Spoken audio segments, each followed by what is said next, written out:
সেখানে লুটতরাজ থাকবে, সেখানে মারামারি থাকবে। ওরা নির্বাচন করে আপনাদেরকে দেখানোর জন্য, ওদের যেটা হিসাব আছে সেটা তারা করে। ট্রাম্পের সাথে একজন মহিলা ছিল, তখন মনে হচ্ছিল যে সব ভোট মহিলাই পাবে। যেদিন নির্বাচন হয়ে গেল সেদিন পুরুষ মানুষ দেখা গেল, তারপর মহিলাটার আর নামই নাই, তারপর আর কোনোদিন দাঁড়ায় না। তারা দেখায় যে মুসলমানেরা মারামারি করুক, সে পথটা ব্যবস্থা করেছে। মোবাইল ওরাই করেছে, নির্বাচন ব্যবস্থা ওরাই করেছে, ওরাই আমাদেরকে পশু বানাচ্ছে। মোহাম্মদ সাল্লাল্লাহু আলাইহি সাল্লামের নীতি ওরা নিয়ে নিয়েছে। মোহাম্মদ সাল্লাল্লাহু আলাইহি সাল্লামের নীতি কারা নিয়ে নিয়েছে? ওরাই নিয়ে নিয়েছে। একটা গাড়ি সামনে আছে, আর একটা গাড়ি আগে দাঁড়িয়ে গেছে আপনাকে প্রাধান্য দেওয়ার জন্য। ও তো মোহাম্মদ সাল্লাল্লাহু আলাইহি সাল্লাম বলেছে যে আপনার চেয়ে আরেকজনকে প্রাধান্য দিতে হবে। এটা কে বলেছেন? মোহাম্মদ সাল্লাল্লাহু আলাইহি সাল্লাম বলেছেন। ও আপনার গাড়ি থেকে আগে দাঁড়িয়ে গেছে, আপনি রাস্তাতে পার হচ্ছেন, আপনাকে দেখে 20 ফুট 30 ফুট দূরে দাঁড়িয়ে গেছে, আগেই আপনার পাশে আসেনি। নীতি তো ওরা নিয়ে নিয়েছে। সম্মানিত দিনী ভাই বোন, মহান আল্লাহ বলেন, ওয়াইলুল লিকুল্লি হুমাযাতিল লুমাযা, সামনে নিন্দা করে যারা, পিছনে নিন্দা করে যারা, সুনিশ্চিত ধ্বংস হবে তারা, ওয়াইল নামক জাহান নামে যাবে তারা। বদনাম গীবাত করে যে, সে জাহান নামে যাবে। জুবাইর, এই ছেলে বসো কয়েক মিনিট। লায়াদখুলুল জান্নাতা কাত্তাত ওয়া ফি রিওয়ায়াতিন নাম্মাম, বদনাম গীবাত করে যে, সে জাহান্নামে যাবে। রাসূল সাল্লাল্লাহু আলাইহি সাল্লাম বলেন, মাইয়াজমানলি মা বাইনা লাহিয়াইহি ওয়া মা বাইনা রিজলাইহি আদমাল্লাল জান্নাহ, যে মুখের জিম্মেদারি নিতে পারবে আর লজ্জা স্থানের জিম্মেদারি নিতে পারবে, আমি মুহাম্মদ সাল্লাল্লাহু আলাইহি সাল্লাম তাকে জান্নাতে নিয়ে যাওয়ার জিম্মেদারি নিলাম। নির্বাচনে যায়েন না, জান্নাত হবে ইনশাআল্লাহ। এই যে আমি পরামর্শ দিচ্ছি, এক দেখেন, 1 5 ওয়াক্ত সালাত বাস, 2 হালাল রুজি, 3 কোরআন তেলাওয়াত, 4 আড্ডা পিটা হারাম, চিরদিনের জন্য হারাম। আড্ডা পিটা 2 ধরনের, একটা হলো দোকানে বসে মানুষের বদনাম করা 2 ঘন্টা 3 ঘন্টা আর ল্যাংটা বেটি ছেলে দেখা, এ হলো একটা আড্ডা পিটা। আর একটা হলো যে বড় মোবাইল হাতে আছে, প্রায় ছেলের হাতে আছে বড় মোবাইল, মানে যে না ল্যাংটা মেয়ে নাচছে, এই হলো একটা আড্ডা পিটা, ঘন্টার ঘন্টা আড্ডা পিটছে। এই 4টা কাজ হিসাব করেন, জান্নাত হবে ইনশাআল্লাহ। 1 5 ওয়াক্ত সালাত, এই ছেলে এদিকে খেয়াল করো, 1 5 ওয়াক্ত সালাত, 2 হালাল রুজি। চকলেটের ব্যবসা হোক না কেন, ব্যবসা করে খাও। চকলেটের ব্যবসা করবা কেন? গাইবান্ধা এই এলাকায় বাড়ি, টাকা পয়সার তোমাদের অভাব নেই, বড় ব্যবসা করো। আমি বলছি চকলেটের ব্যবসা করে খাও, ব্যবসা করে খাও। বাদাম বিক্রির ব্যবসা করো, কলার ব্যবসা করো, ব্যবসা করে খাও। দলাদলি করলে গীবত ছাড়া বাঁচা যাবে? দল করলে গীবত ছাড়া বাঁচা যাবে কেমনে? গীবত দিই তো দল, দল চলে না গীবত ছাড়া, বদনাম ছাড়া চলে না। সম্মানিত দিনী ভাই বোন, চলেন অল্প সময় কথা বলি। মানুষের সাথে পাপ 2 ধরনের, একটা মানুষের সাথে জড়িত পাপ, একটা আল্লাহর সাথে জড়িত পাপ। আল্লাহর সাথে জড়িত পাপ কি? সুদ খেয়েছে, এটা আল্লাহর সাথে জড়িত পাপ। জেনা হয়েছে, এটা আল্লাহর সাথে জড়িত পাপ। সালাত আদায় করেনি, নামাজ পড়েনি, এটা আল্লাহর সাথে জড়িত পাপ। আল্লাহর সাথে সম্পৃক্ত পাপ ক্ষমা হওয়া সহজ। 70 বছর বয়সে একদিনও সালাত আদায় করেনি, আজকে বলছে আল্লাহ আমার ভুল হয়েছে, তুমি আমাকে মাফ করো। তো আল্লাহ বলছেন আচ্ছা ঠিক আছে, যাক মাফ করলাম, তো হয়ে গেছে।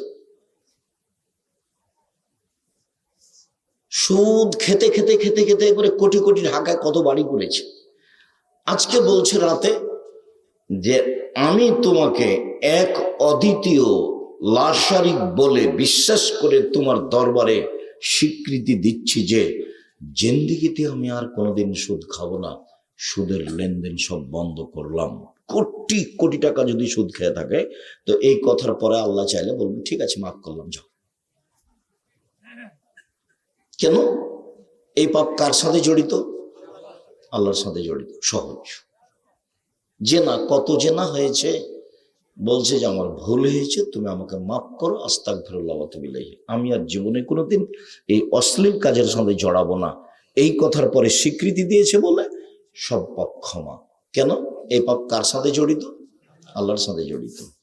এখন দল হোক আর সংগঠন হোক, আর বাড়ি হোক আর ঘর হোক, জমি হোক আর জায়গা হোক, এই যে এই লোকটার ব্যাপারে বলল, আরে ওর কথা তুলে রাখো, ওর মুখ খারাপ, এই বলে সেই বলে, ভালো মানুষ নয় ও,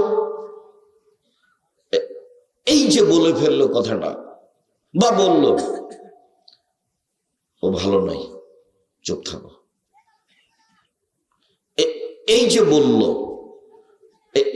এই বাক্যটা এক পাল্লায় দিতে হবে, আর 70 বছরের ইবাদত এক পাল্লায় দিতে হবে। কোনটা ভারী হবে? এটা ভারী হবে।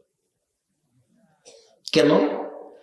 মানুষের সাথে জড়িত পাপ আল্লাহ ক্ষমা করেন না।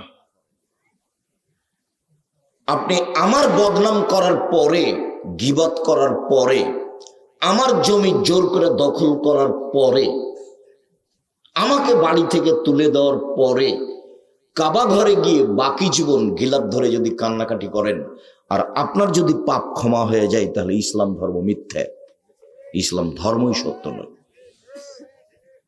আপনার পাপ ক্ষমা হবে না।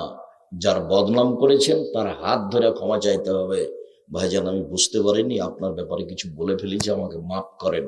ও যদি মাফ করে দেয় তাহলে ক্ষমা হবে, এটা ক্ষমা হবে না। আপনারা 2 ভাই 1 বোন, আপনার বাপ আপনাদের 2 ভাইকে জমি লিখে দিয়ে চলে গেছে, প্রতি বছর উমরা করেছে, হজও কয়েকবার করেছে, আপনার বোনকে জমি দেয়নি। এটা তো আবার গাইবান্ধা। আব্দুল রাজ্জাক সাহেব, গাইবান্ধা মানে চট করে এই কথা বললেন কেন? হ্যাঁ, রংপুর, দিনাজপুর, লালমোহন, নীলফামারী, কুড়িগ্রাম, পঞ্চগড়, ঠাকুরগাঁও, গাইবান্ধা, জয়পুরহাট, বগুড়া, এসব ডিস্ট্রিক্টের বোনেরা ভাইয়ের কাছে জমি চাইলেই খেপে যায়। আপনার বাপ মারা গেছে, তা আপনি জমি ভাগে নেবেন সকালে, আর আপনার বোন নিবে বিকালে, এইটুকুর সুযোগ আছে কি? জি না। যে সময়তে আপনি নিয়েছেন আপনার বোনও সেই সময় নিবে, এটা শরীয়ত। তো আপনার বাপ আপনার বোনকে জমি না দিয়ে জান্নাত কিনতে চায়, অসম্ভব, এটা হতেই পারে না। ও জাহান্নামে চলেই গেছে, ঢোকেনি কেন? মরেনি, এই জন্য মরলেই যাবে। তার নাম মানুষের সাথে জড়িত পাপ, তার নাম মানুষের সাথে জড়িত পাপ। মানুষের সাথে জড়িত পাপ ওখানে ক্ষমা হয় না, যেটাকে আমাদের দেশে কি বলে? হক নষ্ট। আমাদের দেশে কি বলে? হক নষ্ট। যার জন্য আমি তোমাদেরকে বলে দিয়েছি যে তোমার বাপকে যদি আমি কুকুর শ্রীগেলের চেয়ে খারাপ প্রমাণ করতে না পারি, আমি জাতির সামনে বক্তব্য দিব না। বহুবার বলেছি, তোমার বাপকে যদি আমি কুকুর শ্রীগেলের চেয়ে খারাপ প্রমাণ করতে না পারি, তাহলে আমি বক্তব্য দিব না। শিক্ষিত তো বহু দূরের কথা, আরে তোমার বাপ মাস্টার ডিগ্রি পাস মানুষ তো বহু দূরের কথা, ওটা তো প্রশ্নই আসে না। তোমার বাপকে যদি আমি অশিক্ষিত প্রমাণ করতে না পারি, আমি জাতির সামনে বক্তব্য দেব না। এটা 90 সাল থেকে বলছি, মানে 36 বছর চলছে একই কথা। আমি কোনোদিন এরকম বৈঠক দেখিনি যেখানে বিভিন্ন ধরনের লোকজন এসে কথা বলে, এরকম পরিবেশও আমি দেখি না। এলাকার লোক যারা গণ্যমান্য আছেন, ব্যবসা বাণিজ্য করেন, এমনি সময় এসে প্রতিষ্ঠানটাকে ভালো করে গড়ার চেষ্টা করেন, টাকা আছে গড়েন। জামিয়া সালাফে একজন শিক্ষকের বেতন আছে প্রায় লক্ষ টাকা, 60,000, 70,000, 80,000, অর্ধ কোটি টাকা খালি বেতন মাসে। কিভাবে চলে সেটা আমি নিজেও জানি না।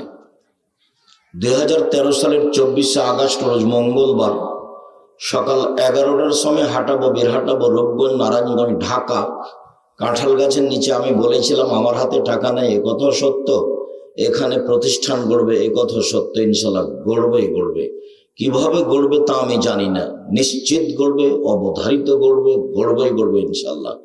সেই প্রতিষ্ঠানটা 100 বিঘা জমির উপর অবস্থান করে। সেখানে একটা মসজিদ তৈরি হচ্ছে 2 একর জমির উপরে, 6 বিঘা। যার পাইলিং খরচ আছে 6 কোটি টাকা। বিদেশি কোনো সংস্থা এগুলো সাহস করবে না, আমরা সেখানে যাই না। সরকারি বিষয়টা আমরা হিসাবেই রাখি না, ওটা পড়েও দেখি না, ওই পাতাই পড়ি না। এলাকাবাসী আপনারা ব্যবসা বাণিজ্য করেন, শিক্ষিত মানুষ, রিটায়ার্ড হয়েছেন, চাকরি আছে, ব্যবসা আছে, দেখি হলদে একটা ভালো প্রতিষ্ঠান গড়েন না। একদিনই গড়তে হবে তা নয়, চেষ্টা করেন ভালো থেকে ভালো। এখানে এসে কিছু বলে কিছু করতে হবে এটার প্রয়োজন নেই।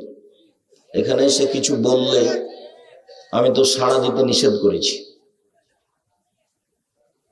একজন বললেন যে আমরা আল্লাহর আরশের ছায়ার নিচে আছি, তো চট করে মনে পড়লো একজন লোক মারা গেছে, আল্লাহ তাকে মাফ করুক।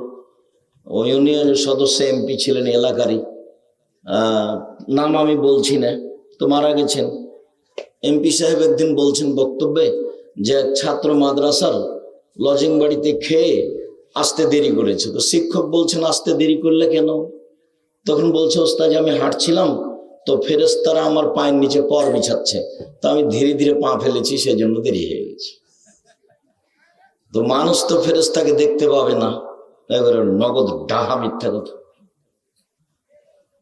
তো আমি তখন তো আমার মানে কম বয়স ছিল, মেজাজ ছিল খুব কড়া, মাঠে উঠলেই পরিবেশ খুব শক্ত করে ফেলতাম।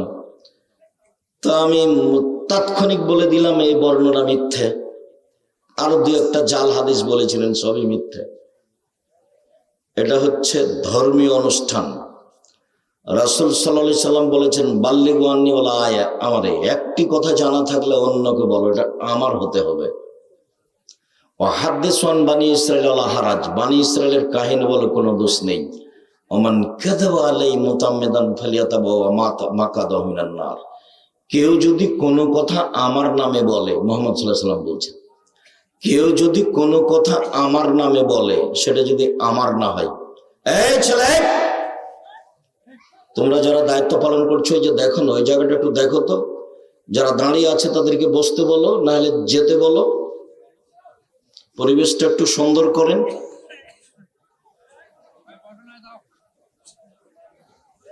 বসেন।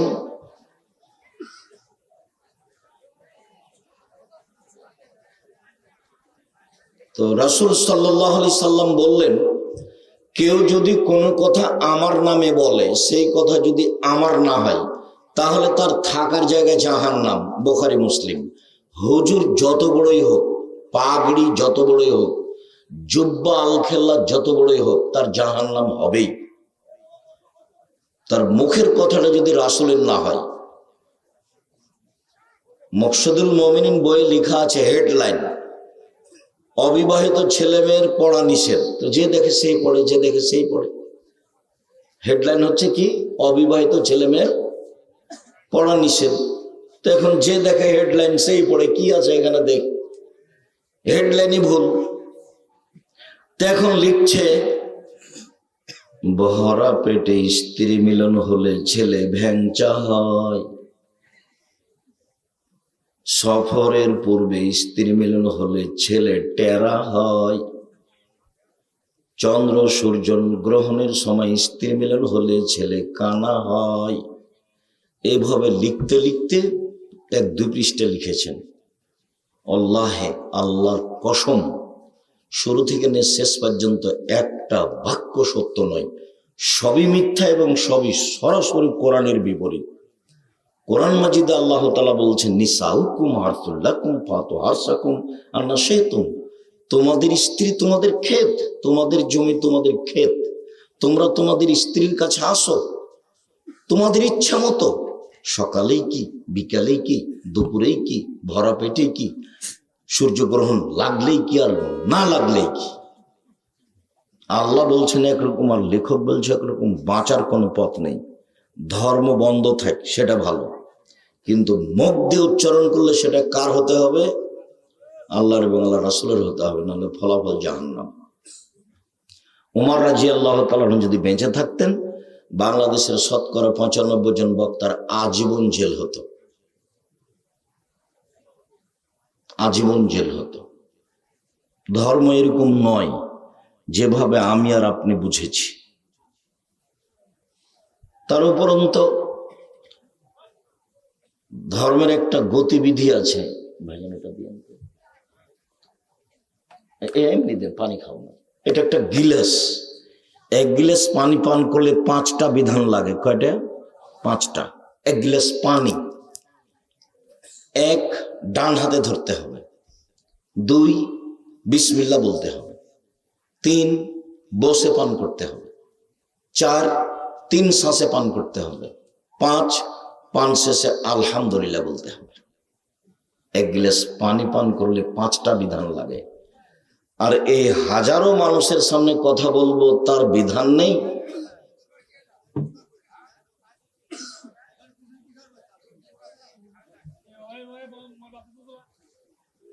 এই তোমরা বসে থাকো, নইলে এখান থেকে চলে যেতে হবে। তোমরা বসো।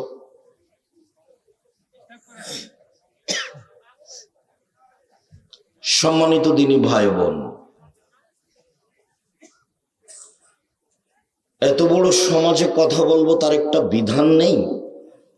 রাসূল সাল্লাল্লাহু আলাইহি সাল্লাম বলছেন, আসসালামু ক্বাবলাল কালামে, কথা বলার পূর্বে সালাম। রাসূল সাল্লাল্লাহু আলাইহি সাল্লাম বলছেন, মান কাল্লামা বিগাইরি সালামিন ফালা তুজিবহু, কেউ যদি সালাম ছাড়া কথা বলে, তার কথার উত্তরই দিও না। নেই। গোলাম আজম ভাই, ওই কোনাখানে আপনাদের গ্রামে কোনো ছেলে নাই যে ওই পরিবেশটা কন্ট্রোল করতে পারে? ওখানে এমন কি মাস্তান আছে যাদেরকে আপনারা কন্ট্রোল করতে পারছেন না? গ্রামের ছেলেরা যারা, একটু দেখো তোমরা। আজকে তো আমরা তোমাদের গ্রামে আছি, তো তোমরা যদি তোমাদের গ্রামের পরিবেশ কন্ট্রোল করতে না পারো, তাহলে এটা তোমাদের বদনাম থেকে যাবে, তোমাদের গতি তো আমার কাছে মনে থেকে যাবে। যদিচ হলদিয়া আমার নতুন জায়গা নয়, হলদিয়ায় আমি একবারে বক্তব্যের সূচনায় এসেছি। যে হলদিয়া গ্রাম বক্তব্যের সূচনাতে যে টাকা আমাকে দিয়েছিল, সেটা আমি হিসাব করছিলাম, আমি কি ভুল করেছে নাকি, এত টাকা দেয় কেন? টাকা তো মানুষের 200 দেয়, তো এখানে কেন 700? এটা কি ভুল করলো নাকি? তো গোলাম আজমকে বললাম, কি ব্যাপার, এত টাকা কেন? না, ওটাই আমরা পছন্দ করেছি। তো ভালো কথা। এখানে ঈদের মাঠে এসেছি, অনেক দিন থেকে হলদিয়ার সাথে আমি সম্পৃক্ত। আমি তো মনে করছি আপনাদের ভালোবাসা অনেক আছে, কথা কেন বলছেন? আর আমি তো কোনো নির্বাচনে আসিনি। আমি 1 মিনিটের জন্য কোনোদিন দল সংগঠন করিনি। 1 মিনিটের জন্য করিনি। আর এমন কাজ আমি করব না যেটা শুধু বদনাম আর গীবত দিয়ে চলে। বিশ্বাস করেন, 70 বছর বয়স, দিন রাত তাহাজ্জুদ পড়েন, 5 ওয়াক্ত সালাত আদায় করেন, কোরআন তেলাওয়াত করেন।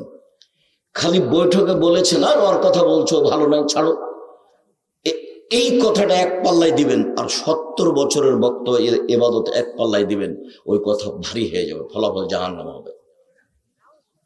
আমার জীবনে 2টা ত্যাগ। আমি জীবনে কোনোদিন মানুষের বদনাম করব না এবং কারো প্রতিশোধ নিব না। এটা আমার জীবনের ত্যাগ। আমি কোনোদিন মানুষের প্রতিশোধ নিব না এবং মানুষের পিছনে কথা বলবো না। যা হবে হবে। আমাকে যদি গালি দিতে দিতে দিতে ধুইয়া ছেড়ে দেয়, তা আমি তার উত্তর দেব না। আমাকে যখন কেউ খুব গালি দিতে দিতে দিতে বন্ধ করে দেয়, তখন আমি আবার রিং দিয়ে বলি যে, ভাইজান, আপনার মনে হয় টাকা শেষ হয়ে গেছে, গালি মনে হয় বাকি আছে, যদি কিছু থাকে তো দিয়ে নেন। আমার জীবনে মানুষের গালি, মানুষের নিন্দা কাঁধে নিনি। আমাকে 1 মিনিটের জন্য আল্লাহ পিছন দিকে নিয়ে যাননি, সবসময় সামনের দিকে আছে। 1 মিনিটের জন্য। তো বক্তব্য বলার সূচনায় বলতে হবে আসসালামু আলাইকুম, তারপর কোনো কথা, তারপর আউযুবিল্লাহ, তারপর বিসমিল্লাহ, তারপর কোনো কথা, তারপর যেটাই হোক। কোরআন মাজিদ পড়লে আউযুবিল্লাহ। আর যদি কোরআন মাজিদ সূরা থেকে শুরু হয়, সূরা থেকে শুরু, বুঝেন কথা কি? মানে সূরা ইখলাস শুরু করছেন, তাহলে আগে আউযুবিল্লাহ বলতে হবে, তারপরে বিসমিল্লাহ বলতে হবে। আর যদি শুরুটা আরম্ভটা আমার সূরা থেকে না হয়, মধ্যে থেকে হয়, তাহলে শুধু আউযুবিল্লাহ। সূরার প্রথমের জন্য বিসমিল্লাহ, আর কোরআন পড়ার জন্য আউযুবিল্লাহ। কোরআন পড়ার জন্য বিসমিল্লাহ লাগে না, কোরআন পড়ার জন্য কি লাগে? আউযুবিল্লাহ লাগে। মনে থাকবে না মনে হয়? কোরআন পড়ার জন্য কি লাগে? আউযুবিল্লাহি মিনাশ শাইতানির রাজিম। আর বিসমিল্লাহ কিসের জন্য লাগে? এক সূরা থেকে আরেক সূরাকে পার্থক্য করার জন্য। তো যখনই সূরা শুরু হবে তখন বিসমিল্লাহ দিয়ে শুরু করতে হবে। বিসমিল্লাহ দিয়ে কোরআন পড়তে হবে এটা নয়, বিসমিল্লাহ দিয়ে সূরাকে পার্থক্য করতে হবে আগেরটা থেকে, তাই বিসমিল্লাহ। কথা বোঝা গেছে কি? জি, সম্মানিত দিনী ভাই বোন, হলদিয়ার মানুষেরা সচেতন। অনেক বক্তব্য শুনলাম, খুব নিকটে ছিলাম তো, মনে হয় গোলাম আজমের এত কাছে আমাকে রাখা মনে হয় ভালো হলো কিনা। তার মানে আপনাদের সব কথা আমার কানে ধরা থাকলো, বক্তা সাহেবেরও ধরা থাকলো, যারা দলীয় ভাবে এসেছেন তাদেরও আমার কানে ধরা থাকলো। যেটা মানে যে খুব যে একটা ভালো মনে হলো তা নয়। সম্মানিত দিনী ভাই বোন, আমি এলাকাবাসীর কাছে আবারও জোরালো আবেদন জানাই, ভালো। আর যারা ওই যে আরেকটু পৃথক কিছু দেখা যাচ্ছে যারা পাশে, এটাও জামিয়া সালাফের সাথে সম্পৃক্ত, ওটাও জামিয়া সালাফের সাথে সম্পৃক্ত। উভয়কেই বলছি, জামিয়া সালাফিকে ভালোবাসেন, গেছেন, একসাথে হয়ে কাজ করেন। একজনের সেক্রেটারি থাক, ওখান থেকে একজন সভাপতি থাক, এখান থেকে একজন সভাপতি থাক, ওখান থেকে একজন সেক্রেটারি থাক। দলাদলি করে দিনের কাজ করতে এসে দিনরা যদি মানুষের গিবাত করেন তাহলে কি হবে বলেন? দলাদলি করলে গিবাত ছাড়া বাঁচা যাবে? দল করলে গিবাত ছাড়া বাঁচা যাবে কেমনে? গিবাত দিই তো দল। দল চলে না গিবাত ছাড়া, বদনাম ছাড়া চলে না। সম্মানিত দিনী ভাই বোন, চলেন অল্প সময় কথা বলি। মানুষের সাথে পাপ দুই ধরনের, একটা মানুষের সাথে জড়িত পাপ, একটা আল্লাহর সাথে জড়িত পাপ। আল্লাহর সাথে জড়িত পাপ কি? সুদ খেয়েছে, এটা আল্লাহর সাথে জড়িত পাপ। জেনা হয়েছে, এটা আল্লাহর সাথে জড়িত পাপ। সালাত আদায় করেনি, নামাজ পড়েনি, এটা আল্লাহর সাথে জড়িত পাপ। আল্লাহর সাথে সম্পৃক্ত পাপ ক্ষমা হওয়া সহজ। 70 বছর বয়সে একদিনও সালাত আদায় করেনি, আজকে বলছে আল্লাহ আমার ভুল হয়েছে, তুমি আমাকে মাফ করো। তো আল্লাহ বলছেন আচ্ছা ঠিক আছে, যাক মাফ করলাম, তো হয়ে গেছে। সুদ খেতে খেতে খেতে খেতে করে কোটি কোটি ঢাকায় কত বাড়ি করেছে। আজকে বলছে রাতে যে আমি তোমাকে এক অদ্বিতীয় লাশারিক বলে বিশ্বাস করে তোমার দরবারে স্বীকৃতি দিচ্ছি যে জিন্দেগিতে আমি আর কোনোদিন সুদ খাবো না, সুদের লেনদেন সব বন্ধ করলাম। কোটি কোটি টাকা যদি সুদ খেয়ে থাকে, তো এই কথার পরে আল্লাহ চাইলে বলবেন ঠিক আছে মাফ করলাম, যাও। কেন? এই পাপ কার সাথে জড়িত? আল্লাহর সাথে জড়িত, সহজ। জেনা, কত জেনা হয়েছে, বলছে যে আমার ভুল হয়েছে, তুমি আমাকে মাফ করো, আস্তাগফিরুল্লাহ ওয়া আতুবু ইলাইহি, আমি আর জীবনে কোনোদিন এই অশ্লীল কাজের সাথে জড়াবো না। এই কথার পরে স্বীকৃতি দিয়েছে বলে সব পাপ ক্ষমা। কেন? এই পাপ কার সাথে জড়িত? আল্লাহর সাথে জড়িত। এখন দল হোক আর সংগঠন হোক, আর বাড়ি হোক আর ঘর হোক, জমি হোক আর জায়গা হোক, এই যে এই লোকটার ব্যাপারে বলল, আরে ওর কথা তুলে রাখো, ওর মুখ খারাপ, এই বলে সেই বলে, ভালো মানুষ নয়, এই যে বলে ফেললো কথাটা, বা বলল ও ভালো নয়, চুপ থাকো, এই যে বলল, এই বাক্যটা এক পাল্লায় দিতে হবে, আর 70 বছরের ইবাদত এক পাল্লায় দিতে হবে। কোনটা ভারী হবে? এটা ভারী হবে। কেন? মানুষের সাথে জড়িত পাপ আল্লাহ ক্ষমা করেন না। আপনি আমার বদনাম করার পরে, গীবত করার পরে, আমার জমি জোর করে দখল করার পরে, আমাকে বাড়ি থেকে তুলে দেওয়ার পরে, কাবা ঘরে গিয়ে বাকি জীবন গিলাপ ধরে যদি কান্নাকাটি করেন, আর আপনার যদি পাপ ক্ষমা হয়ে যায় তাহলে ইসলাম ধর্ম মিথ্যে, ইসলাম ধর্মই সত্য নয়। আপনার পাপ ক্ষমা হবে না, যার বদনাম করেছেন তার হাত ধরে ক্ষমা চাইতে হবে। ভাইজান, আমি বুঝতে পারিনি, আপনার ব্যাপারে কিছু বলে ফেলেছি, আমাকে মাফ করেন। ও যদি মাফ করে দেয় তাহলে ক্ষমা হবে, এটা ক্ষমা হবে না। আপনারা দুই ভাই এক বোন, আপনার বাপ আপনাদের দুই ভাইকে জমি লিখে দিয়ে চলে গেছে।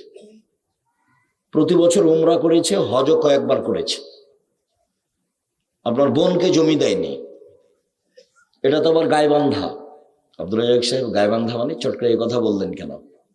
হ্যাঁ, রংপুর, দিনাজপুর, লালমোহন, নীলফামারী, কুড়িগ্রাম, পঞ্চগড়, ঠাকুরগাঁও, গাইবান্ধা, জয়পুরহাট, বগুড়া, এসব ডিস্ট্রিক্টের বোনেরা ভাইয়ের কাছে জমি চাইলেই খেপে যায়।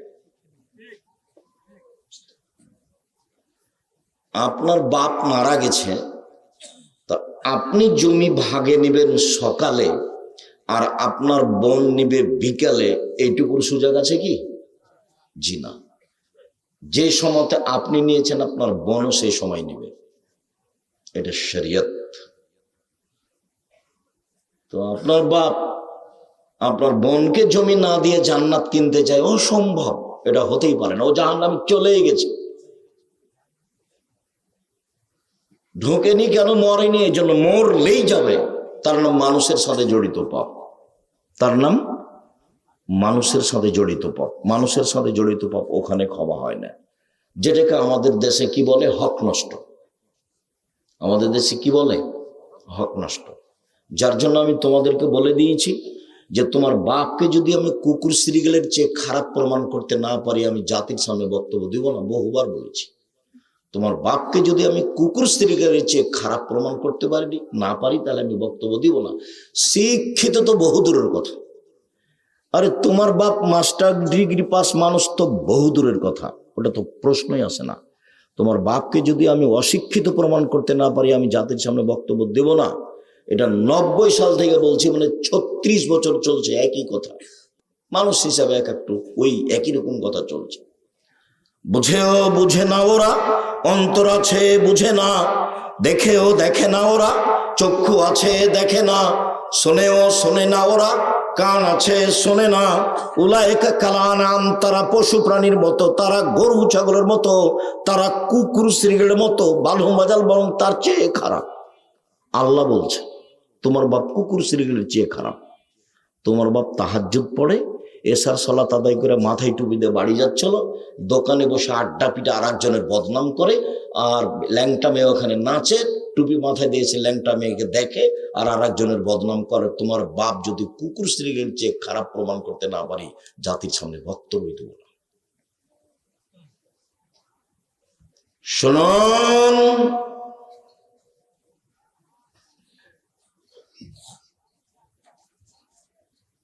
সালাত আদায় না করা মহাপাপ। ইবাদতের জগতে ব্যতিক্রম ইবাদত হলো সালাত। ভিন্ন ধরনের ইবাদত হলো সালাত, যার উপরে নির্ভর করে অন্যান্য ইবাদত। সালাত এমন একটি ইবাদত যার উপরে নির্ভর করে অন্যান্য ইবাদত। সালাত যদি হয় বাকি ইবাদত কবুল হবে, সালাত যদি কবুল না হয় তাহলে বাকি ইবাদত বাতিল বলে গণ্য হবে। সালাত এমন একটি ইবাদত যাতে ছাড় নেই, অন্যান্য ফরজ ইবাদতে ছাড় আছে। যেমন রমজান মাস ফরজ ইবাদত, কিন্তু আপনি অসুস্থ, শরীরটা কেমন কেমন লাগছে, এখন করিয়েন না, পরে করেন। এই যে রমজান মাস ফরজ, তবু ছাড় আছে। জাকাত 2 মাস আগে দিয়ে দেন, জাকাত 20 দিন পরে দেন, সমস্যা নেই, এই যে ছাড় আছে। হজ ফরজ বিধান, এবছর করতে চাচ্ছেন না, ঠিক আছে সামনে বার করেন, এই যে ছাড় আছে। কিন্তু সালাত এমন একটা ইবাদত, অজু করে সালাত আদায় করতে হয়, পানি নেই, তায়াম্মুম করে পড়তে হবে। পানি, মাটি নেই, অজু ছাড়া, তায়াম্মুম ছাড়াই সালাত আদায় করতে হবে। দাঁড়িয়ে সালাত আদায় করতে হয়, দাঁড়িয়ে থাকা যায় না, বসে থেকে করতে হবে। বসে থাকা যায় না, শুয়ে থেকে সালাত আদায় করতে হবে। কেবলার দিকে মুখ করে সালাত আদায় করতে হয়, কেবলা বোঝা যায় না, এমনিতেই সালাত আদায় করতে হবে। পরিষ্কার কাপড় পরে নামাজ পড়তে হয়, পরিষ্কার কাপড় নেই, যেই কাপড়ে পেশাব পায়খানা লেগে আছে ওই কাপড় পরেই সালাত আদায় করতে হবে। পরিষ্কার অপরিষ্কার কোনো কাপড়ই নাই, উলঙ্গ হয়ে আছেন, নামাজের টাইম হয়ে গেছে, এই অবস্থায় সালাত আদায় করতে হবে, করতেই হবে। সালাত এমন একটি ইবাদত মানুষের সাথে আপোষ করে না। মানুষ পানিতে আছে, না জঙ্গলে আছে, না আকাশে আছে, না গাড়িতে আছে, ঠেলে ঠেল মানে না শিকল ধরে আছে, সালাতের টাইম পার হয়ে যাচ্ছে, এই সময় সালাত আদায় করতে হবে, তার নাম সালাত। জীবনে একদিনও সালাত আদায় করেনি 80 বছর বয়স, এত গুরুত্বপূর্ণ ইবাদত হওয়ার পরে আজকে বলছে আল্লাহ আমার ভুল হয়েছে, তুমি মাফ করো। আল্লাহ তার সব অতীতের পাপ ক্ষমা করে দিবেন। কিন্তু মানুষের বদনাম করার পরে যদি বলে আল্লাহ আমার পাপ ক্ষমা করো, তাহলে এই পাপ ক্ষমা হবে না, তার নাম গীবাত। শোনেন সম্মানিত দিনী ভাই বোন,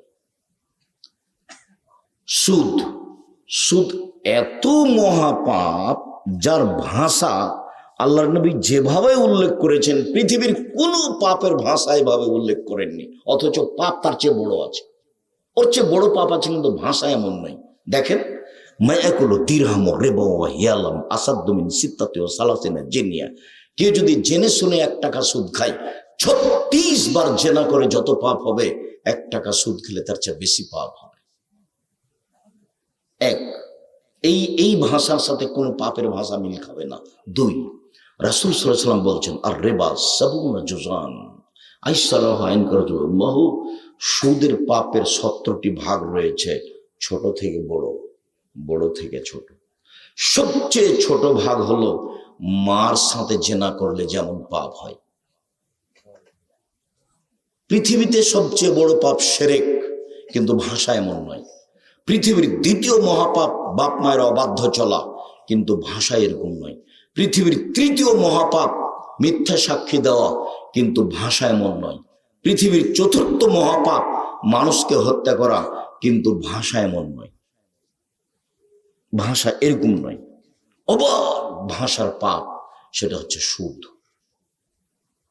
আর তাকে জড়িয়ে দিয়েছেন আল্লাহ রাসূল জেনার সাথে।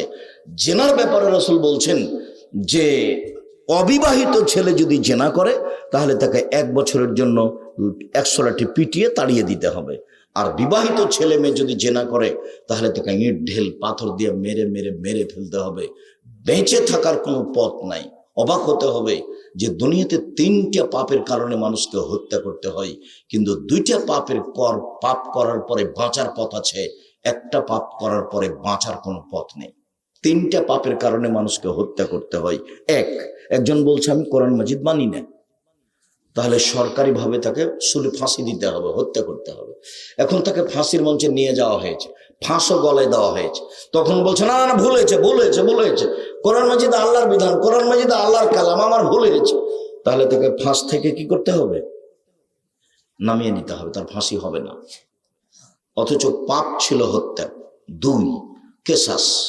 আপনি যদি আমাকে হত্যা করেন, তাহলে আমার বাপ মা আপনাকে হত্যা করে নেবে সরকারিভাবে, তার নাম কেসাস। আপনি যদি আমাকে হত্যা করেন, আমার বাপ মা আপনাকে হত্যা করে নেবে, তার নাম কেসাস। এটাই আল্লাহর বিধান। এখন আপনাকে ফাঁসির মঞ্চে নিয়ে যাওয়া হয়েছে, ফাঁসও গলায় দেওয়া হয়েছে। আমার বাপ মা চিল্লাচিল্লি করে বলছে না না না না না, আমরা মাফ করে দিলাম, আমরা মাফ করে দিলাম, আমরা কেসাস নিব না, আমরা কেসাস নিব না। তাহলে আপনাকে ফাঁস থেকে নামিয়ে নিতে হবে, আপনার ফাঁসি হবে না। 3, বিবাহ করার পরে যদি কেউ জেনায় লিপ্ত হয়, তাহলেও তাকে ইট ঢেল পাথর দিয়ে মেরে মেরে মেরে ফেলতে হবে, তাকে ফাঁসি দিতে হবে। পৃথিবীতে এমন কোনো পথ নেই যা তাকে বাঁচাতে পারে, পৃথিবীর কোনো পথই নেই যা তাকে বাঁচাতে পারে। সম্মানিত দিনী ভাই বোন, এই পাপের সাথে জড়িয়ে দেওয়া হয়েছে সুদকে। সুদ খেয়ে একবারে জীবনটাকে একবারে পূর্ণ করে দিয়েছে সুদে। এখন বলছে আল্লাহ আমার ভুল হয়েছে, তুমি মাফ করো। 1 বাক্যে সব পাপ ক্ষমা হয়ে যেতে পারে। যাক ঠিক আছে, মাফ করলাম। কেন? এই পাপ কার সাথে জড়িত? আল্লাহর সাথে জড়িত। আপনি আরেকজনের বদনাম করলেন, ক্ষমা চান। আরে এমনি ক্ষমা তো দূরের কথা, হজ করতে গিয়ে কাবা ঘর ধরে যদি মরা পর্যন্ত ক্ষমা চান যে আমি বিগত চেয়ারম্যানের নিন্দা করেছি, তুমি আমাকে মাফ করো, আজীবন মরা পর্যন্ত ক্ষমা চাইলে যদি এই পাপ ক্ষমা হয়ে যায়, ইসলাম ধর্ম মিথ্যা, ইসলাম ধর্ম মিথ্যা নয়। ইসলাম ধর্ম সত্য, এর পাপ ক্ষমা হবে না, এটাই সত্য, তাকে দেশে ফিরে আসতে হবে, যার বদনাম করেছে তার হাত ধরে ক্ষমা নিতে হবে, তার নাম গীবাত।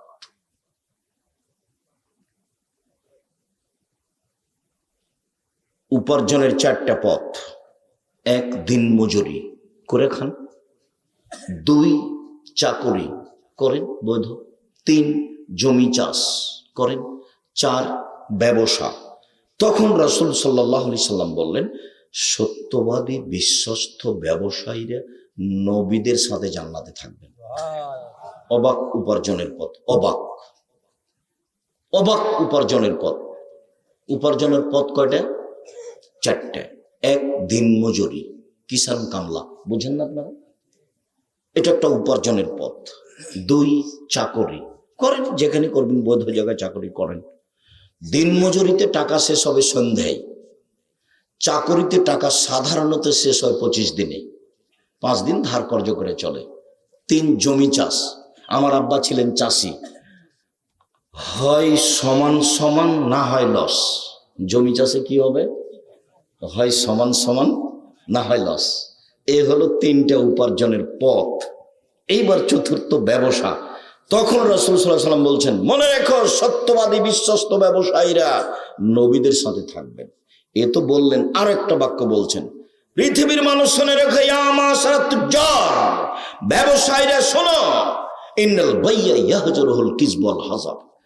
ব্যবসাতে মিথ্যা কথা চলে আসে, ব্যবসাতে কসম চলে আসে, অনর্থক বেখেয়াল কসম চলে আসে, বেখেয়াল মিথ্যা কথা চলে আসে, কিছু না কিছু চলেই আসে। ফাসুবুহু বিসাদকা, দান করে এটা মিটিয়ে দাও।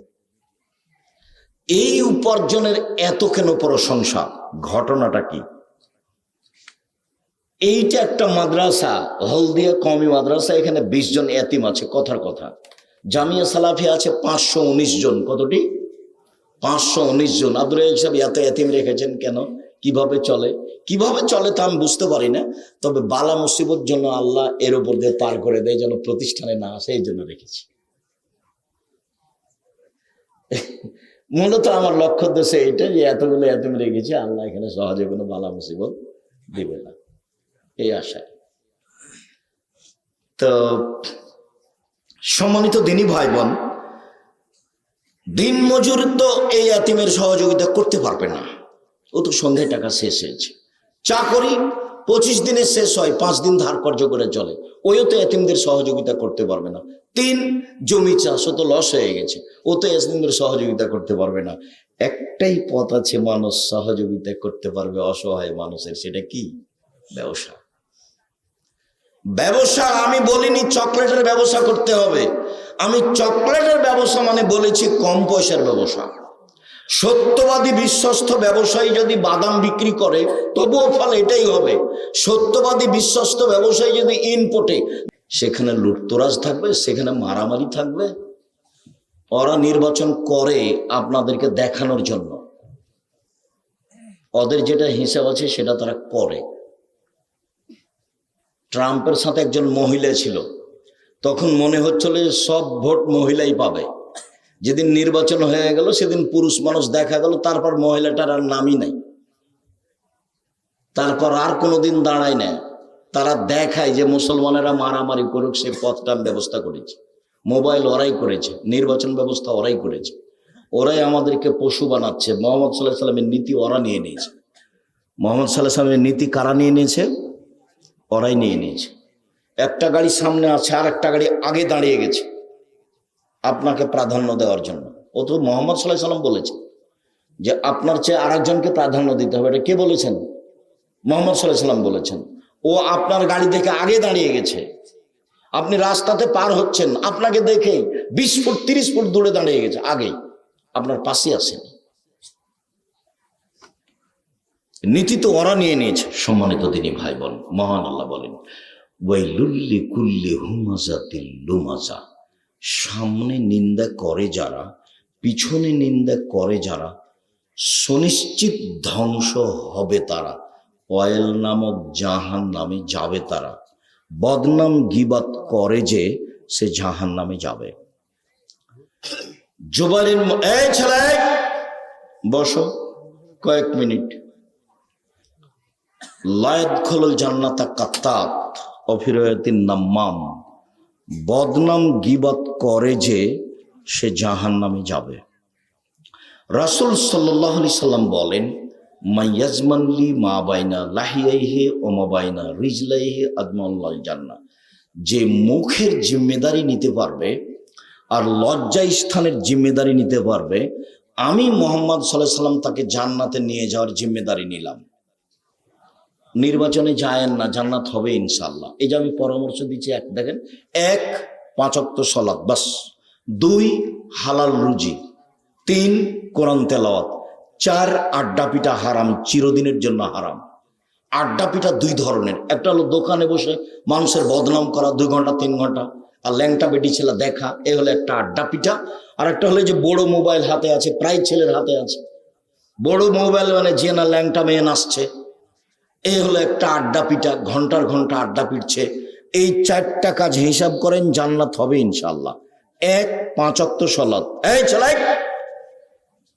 এদিকে খেয়াল করো, 1 5 ওয়াক্ত সালাত, 2 হালাল রুজি। চকলেটের ব্যবসা হোক না কেন, ব্যবসা করে খাও। চকলেটের ব্যবসা করবা কেন? গাইবান্ধা এই এলাকায় বাড়ি, টাকা পয়সার তোমাদের অভাব নেই, বড় ব্যবসা করো। আমি বলছি চকলেটের ব্যবসা করে খাও, ব্যবসা করে খাও। বাদাম বিক্রির ব্যবসা করো, কলার ব্যবসা করো, ব্যবসা করে খাও। মানুষের পিছে পিছে দৌড়াও কেন? চকলেটের আছে, একটা সিগারেটের আছে, তোমার লজ্জা হয় না কেন? তোমার শরম হয় না কেন? তোমার হায়া হয় না কেন? তুমি প্রশংসা করছো কার? তুমি কি দিয়ে বলো অমুকের চরিত্র ফুলের মতো পবিত্র? তুমি বলো কি করে? তুমি কিভাবে দেখলে? তোমার নেত্রীর বয়স 45 মিনিট, তোমার মনে নাই? তোমার নেত্রীর বয়স কত ছিল? 45 মিনিট। তাহাজ্জুদ, লম্বা হাত, কোরআন তেলাওয়াত, দিন রাত তুমি প্রশংসা করলে না? তোমার প্রশংসা করতে করতে তোমার মুখের ফেনা উঠে যায়, তবু তোমার শরম হয় না কেন? তোমার লজ্জা হয় না কেন? তোমার হায়া হয় না কেন? তোমাকে খারাপ লাগে না কেন? তুমি নিজেকে মানুষ মনে করো না? তুমি নিজেকে গরু ছাগল মনে করো, পশু প্রায় মনে করো? বুঝেও বুঝে না ওরা, অন্তর আছে বুঝে না, দেখেও দেখে না ওরা, চক্ষু আছে দেখে না, শোনেও শোনে না ওরা, কান আছে শোনে না। উলায়েকা কালানাম, তারা পশু প্রাণীর মতো, তারা গরু ছাগলের মতো, তারা কুকুর শ্রেণীর মতো, বালন বাজন তার চেয়ে খারাপ। 5 ওয়াক্ত সালাত বাস, হালাল রুজি। বাপের যে 10 কাঠা জমি আছে না, বাড়ির পিছনে বেগুনের চাষ করবেন, বাস শেষ। 3 কোরআন তেলাওয়াত, অন্তত সূরা ইখলাস প্রত্যেক দিন 3 বার পড়বেন, আর যদি পারেন বেশি করে পড়েন। 4 ধরনের মানুষের কবরের শাস্তি হবে না। 1, রাতে যে সূরা মুলক পড়ে, 30 আয়াতের একটা সূরা আছে সূরা মুলক, নাম শুনেছেন? যে রাতে সূরা মুলক পড়বে তার কবরের শাস্তি হবে না। 2, পেট ব্যথায় যে মারা যাবে তার কবরের শাস্তি হবে না। 3, জুমার দিন যে মারা যাবে তার কবরের শাস্তি হবে না। 4, যে শহীদ হবে তার কবরের শাস্তি হবে না। শেষের 3টাই কঠিন, প্রথমটাই সহজ। 1, সূরা মুলক রাতে পড়লে কবরের শাস্তি হবে না, এ কথা আমি বলিনি, এ কথা মুহাম্মদ সাল্লাল্লাহু আলাইহি ওয়াসাল্লাম বলেছেন। 2, জুমার দিন মারা গেলে কবরের শাস্তি হবে না। 3, পেট ব্যথায় মারা গেলে কবরের শাস্তি হবে না। 4, শহীদ হয়ে গেলে কবরের শাস্তি হবে না। পরের 3টাই কঠিন, 1 নাম্বারটাই সহজ। কোরআন তেলাওয়াত করেন। 2, 3 হলো কোরআন তেলাওয়াত। 4, আড্ডা পিটবেন না জীবনে, মানুষের বদনাম করবেন না, যা হবে হবে। জমি জায়গা বাড়ি ঘর প্রতিষ্ঠান বয়ে যাক, ধসে যাক, চলে যাক বন্যায়, হ্যাঁ, মুখ খুলবেন না, মুখ খুলবেন না। উকবা বিন আমের বলছেন, আল্লাহ নবী বাঁচার কি পথ, জাহান থেকে বাঁচবো কিভাবে? তখন আল্লাহ রাসূল বলছেন, শোনো, 3টা কাজ করো জাহান্নাম থেকে বেঁচে যাওয়া। 1, আলজাম লেসানাক, মুখখান বন্ধ করো জাহান্নাম থেকে বেঁচে যাওয়া। 2, আলজাম লেসানাক, আলজাম বাইতাক, জরুরি প্রয়োজন ছাড়া বাড়ির বাইরে যাওয়া না, জরুরি প্রয়োজন ছাড়া বাড়ির বাইরে যাওয়া না, জাহান্নাম থেকে বেঁচে যাওয়া। তিন, পাপের জন্য কাঁদো, জাহান্নাম থেকে বেঁচে যাবা। রাসূল সাল্লাল্লাহু আলাইহি ওয়াসাল্লাম বলছেন, গাভীর বান ওলানে চাপ দিয়ে দুধ বের করে ভিতরে ঢোকানো যায় না যেমন, আল্লাহর ভয়ে কাঁদে যে সে জাহান্নামে যাবে না তেমন। কথা বুঝতে পারেননি? আবার বলি, গাভীর বাঁট বুঝেন তো? গাভীর বোট থেকে চাপ দিয়ে দুধ বের করে ভিতরে ঢোকানো যাবে? তো এইটা যেমন ঢোকানো যাবে না, এইটা যেমন অসম্ভব, আল্লাহর ভয়ে কাঁদে যে সে জাহান্নামে যাবে না, তার জাহান্নামে যাওয়া এইরকমই অসম্ভব। বাস তিনটা কাজ। এক, মুখ কন্ট্রোল। আপনি যে কাজে নেমেছেন মুখ কন্ট্রোল করতে পারবেন? আপনার মুখ খারাপে পয়সা নষ্ট হয়ে গেছে, অন্তর নষ্ট হয়ে গেছে, কলিজা নষ্ট হয়ে গেছে। রাসূল সাল্লাল্লাহু আলাইহি ওয়াসাল্লাম বলছেন, মান সাতারা মুসলিমান সাতারাহুল্লাহ ফিদ দুনিয়া ওয়াল আখিরাহ। কেউ যদি মানুষের দোষ ত্রুটি ঢেকে রাখে, আল্লাহ ইহকাল এবং পরকালে তার দোষ ত্রুটি ঢেকে রাখবেন। 1 মিনিট, এই ছেলে এদিকে দেখো। একজন পাপী মানুষকে আল্লাহ বিচারের মাঠে নিয়ে আসবেন, সব মানুষের সামনে, ইহুদি খ্রিস্টান বৌদ্ধ মুসলমান সবার সামনে নিয়ে এসে তার আমল নামাটাকে এইভাবে ধরবেন তার সামনে, তাকে ঢেকে নিয়ে, লোকটাকে নিজে আল্লাহ তার বাহু দিয়ে ঢেকে নিয়ে বলবেন, দেখো তো এইগুলি কি তোমার পাপ? জি, এগুলো আমার পাপ। তুমি কি মনে করো আমার ফেরেশতারা অন্যায় লিখেছে?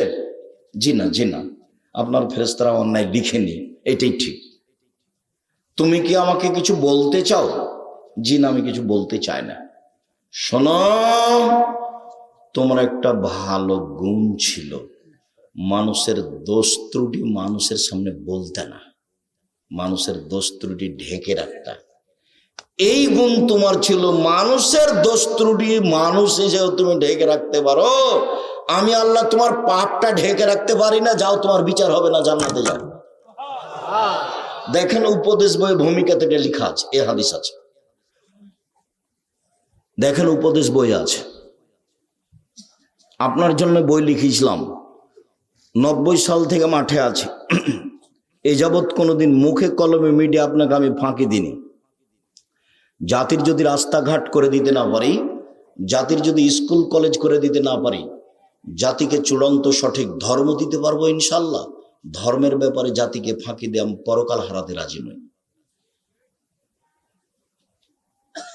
সম্মানিত দিনী ভাই বোন, বলছিলাম বাঁচার 3টে পথ, মুখটা বন্ধ রাখেন, জান্নাত পাওয়া যাবে।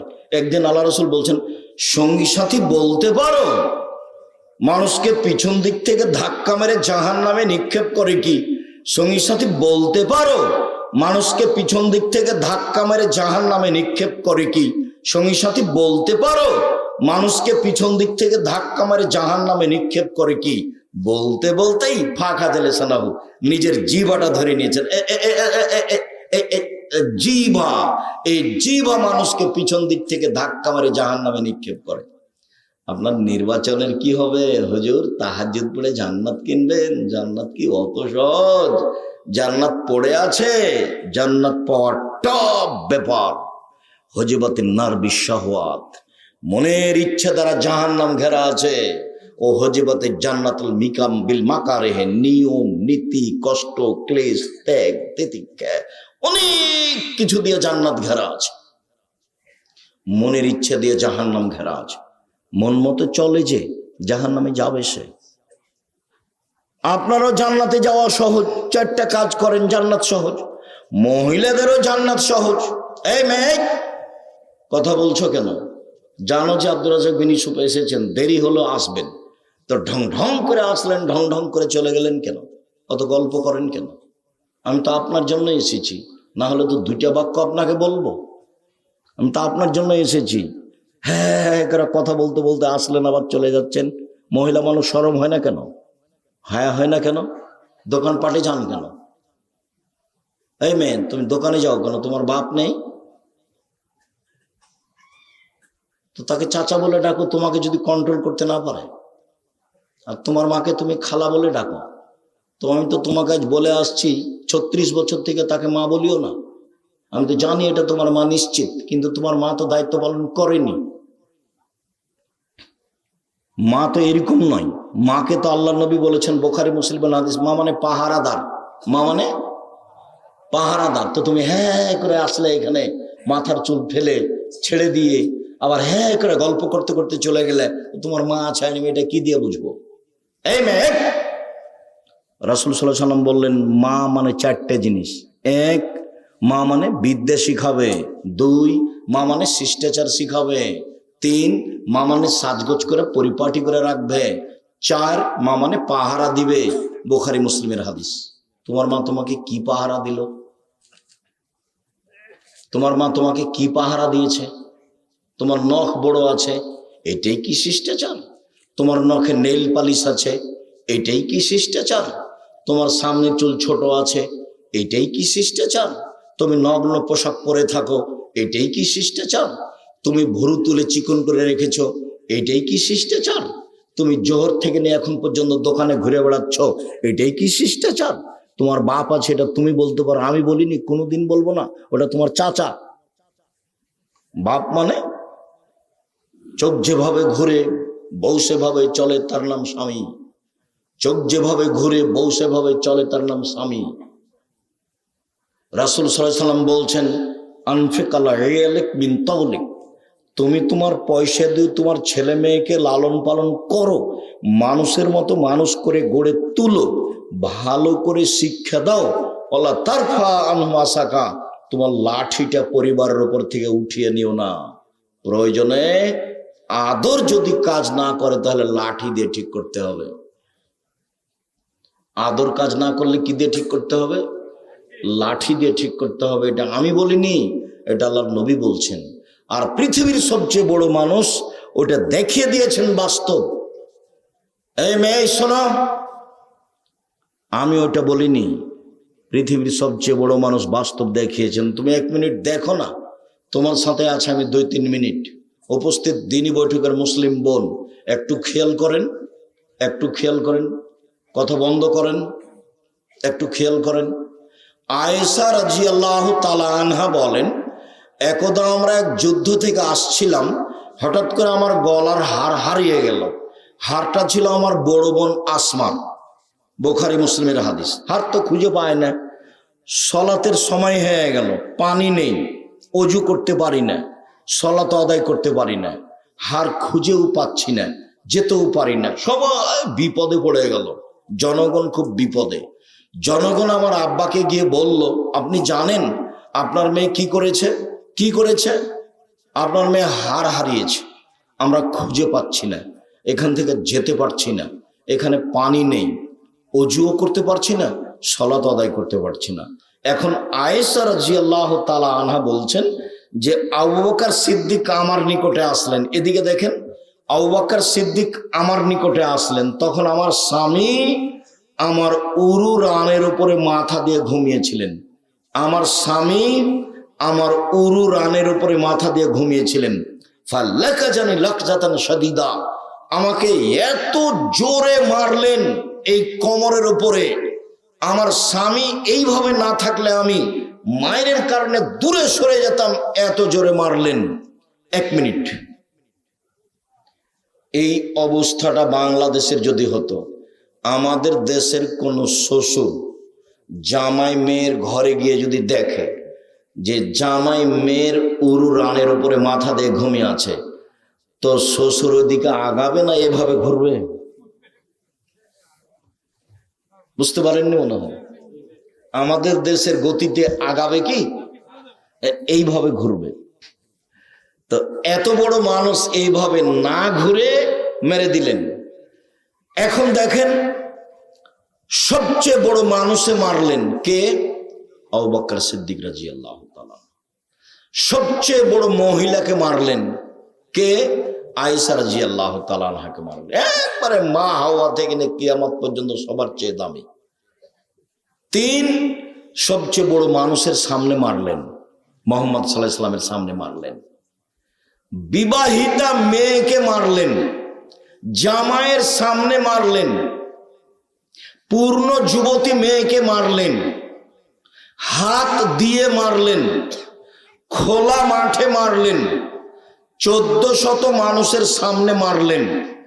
সবচেয়ে বড় মানুষে মারলেন, সবচেয়ে বড় মহিলাকে মারলেন, সবচেয়ে বড় মানুষের সামনে মারলেন, বিবাহিতা বিবাহদারী মেয়েকে মারলেন, পূর্ণ যুবতী মেয়েকে মারলেন, জামাইয়ের সামনে মারলেন, হাত দিয়ে মারলেন, দিন দুপুরে মারলেন, খোলা মাঠে মারলেন, 1400 মানুষের সামনে মারলেন। এত বড় বাপে এত বড় বেটিকে এত বড় মানুষের সামনে মেরে দিলেন। ভুল কোথায়? গলার হার কোথায় হারিয়ে গেছে খেয়াল করেননি, সেই জন্য। আর তুমি একটা মেয়ে ক্লাস 10-এ পড়ো, জোহর থেকে হে করে বাজারে ঘুরে বেড়াচ্ছ, তোমার বাপ তোমাকে ধমকও দেয় না, এটা আবার বাপ। তোমার বাপের বেঁচে থাকার চেয়ে মরে যাওয়া ভালো। তুমি একে চাচা বলো, একে বাপ বলিও না, একে চাচা বলো। এ কাপুরুষ, এ জাতিকে নষ্ট করেছে, এ তোমার মাকে নষ্ট করেছে, তোমাকে নষ্ট করেছে, তোমাদের পরিবারকে নষ্ট করেছে। বাপ বলবে কেন তাকে? তাকে বাপ বলবে কেন? এই যে দেখো না, বাপ কাকে বলে? বাপ মানে আদর, বাপ মানে লাঠি। বাপ মানে আদর, বাপ মানে লাঠি। ওই বাপই শতবার আম্মু বলে ডাকবে। আম্মু দিয়ে যদি কাজ না হয় তাহলে কি দিয়ে ঠিক করবে? লাঠি। এই যে হাদিস বুখারী মুসলিম, হাদিস তো বুখারী মুসলিম। এর নাম পিতে। দেশ চালাতে হবে, বাড়ি চালানো। দেশ চালাতে হবে কেন? দেশ চালাবেন সময় 45 মিনিট। কয় মিনিট সময়? 45 মিনিট। জুলুম করে টিকতে চাইেন না। ফেরাউনের সময় 2-3 মিনিট। ফেরাউন ডুবলো, ডুবলো, নাই। ফেরাউনের চেয়ে বেশি বড় জালে। আর আদ সামুদ সবচেয়ে বড় জাল, বিদ্যুৎ নাই। 30 সেকেন্ডের মধ্যে হারিয়ে গেছে আদ সামুদ। পৃথিবীর সবচেয়ে শক্তিশালী ওরা। লাম ইউখলাক মিসলুহা ফিল বিলাদ। তাদের মতো শক্তিশালী জাতি পৃথিবীতে কোথাও সৃষ্টি করা হয়নি, হবে না কখনো। ওরা 30 সেকেন্ডের মধ্যে ধ্বংস হয়ে গেছে। ফেরাউন ধ্বংস হয়ে গেছে 2-3 মিনিটের মধ্যে।